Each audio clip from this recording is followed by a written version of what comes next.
Witam! W dniu dzisiejszym podsumuję Wam mój mały test lokalizatorów zależnych, które wykorzystuję do zabezpieczenia skrzyń przed kradzieżą. Jest to Milwaukee TIG oraz AirTag od marki Apple. Obydwa te lokalizatory umieściłem w szufladzie od Stack & Rolla, nie mówiąc o tym nikomu, oraz przekazałem szufladę znajomemu, nie mówiąc też na jakiej zasadzie będzie odbywać się test. Po prostu miał zabrać ze sobą skrzynię i zrobić z nią co uważa za słuszne. Miał po prostu zasymulować kradzież. Przez 7 dni tak naprawdę nie reagowałem na to, że skrzynki nie ma, tylko starałem się śledzić jej lokalizację. I tutaj pojawiają się ciekawe wyniki, ponieważ w ciągu 7 dni AirTag zapisał 32 lokalizacje. Były to lokalizacje różne, od parkingu pod sklepem, ponieważ znajomy woził tą skrzynkę w bagażniku, aż do momentu, kiedy tak naprawdę ją wypakował i schował u siebie w domu. Wtedy AirTag złapał zasięg czy kontakt z telefonem marki Apple, z którego korzysta żona znajomego, ponieważ on sam jest androidziarzem, więc nie korzysta z urządzeń firmy Apple, ale złapał zasięg telefonu jego żony i również przysłał mi lokalizację. Więc tak naprawdę w ciągu 7 dni miałem wgląd na poruszanie się tej skrzynki, wiedziałem gdzie się znajduje.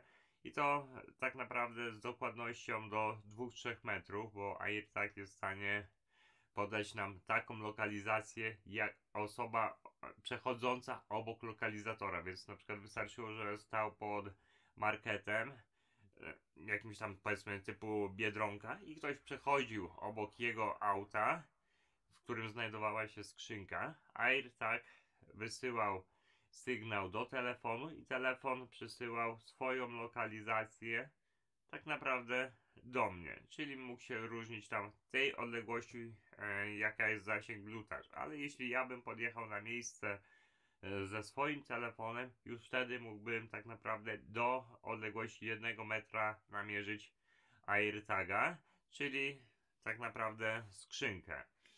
Później, tak jak Wam mówiłem, skrzynka wylądowała w domu, w cudzysłowie, złodzieja, i tam też uzyskałem dokładną lokalizację i mógłbym, powiedzmy, zawiadomić organy ścigania, gdzie znajduje się skradziony sprzęt.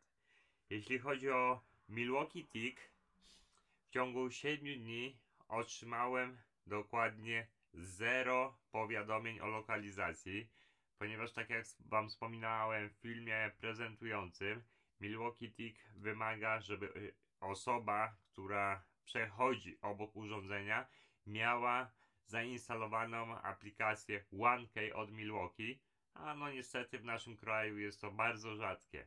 Więc tutaj były 32 lokalizacje, tutaj 0. Niby różnica cenowa jest spora, ponieważ tego AirTaga możecie kupić za jakieś 150 zł. Tika od Milwaukee jesteście w stanie kupić tak naprawdę za 40 zł, ale Tik nie sprawdził się w ogóle. On jedynie się przydaje, jeśli macie dużą flotę, chcecie tą flotą sterować za pomocą telefonu, gdy wasi pracownicy, powiedzmy, jeżdżą ze sprzętem, i wtedy wymagacie od pracowników, żeby mieli wbudowaną aplikację AirTag. Jesteście wtedy w stanie zarządzać, tak? Sprawdzić, jaką mają baterię, ile dany sprzęt pracuje. Wtedy TIG się sprawdzi, ale jeśli chodzi o lokalizowanie skradzionego sprzętu, niestety w naszym kraju jest to całkowita porażka, więc zwycięzca jest tylko jeden w tym przypadku: AirTag od firmy Apple. Oczywiście można skorzystać też z innych, że tak powiem, lokalizatorów zależnych, tak jak Wam wspomniałem w prezentacji, czy to od Samsunga, czy od Janosika, ale jeśli będziecie się zastanawiali, który lokalizator wybrać, odradzam lokalizatory marki Milwaukee, jeśli mają tylko być zabezpieczeniem dla narzędzi. Jeśli chcecie wykorzystywać je do zarządzania flotą narzędziową, jak najbardziej tak. Jeśli mają lokalizować skradziony sprzęt, jest to wyrzucone pieniądze w błoto, ponieważ u nas aplikacja OneKey jest tak mało popularna, że raczej sprzętu nie odnajdziecie. Myślę, że na razie tyle. Trzymajcie się. Cześć!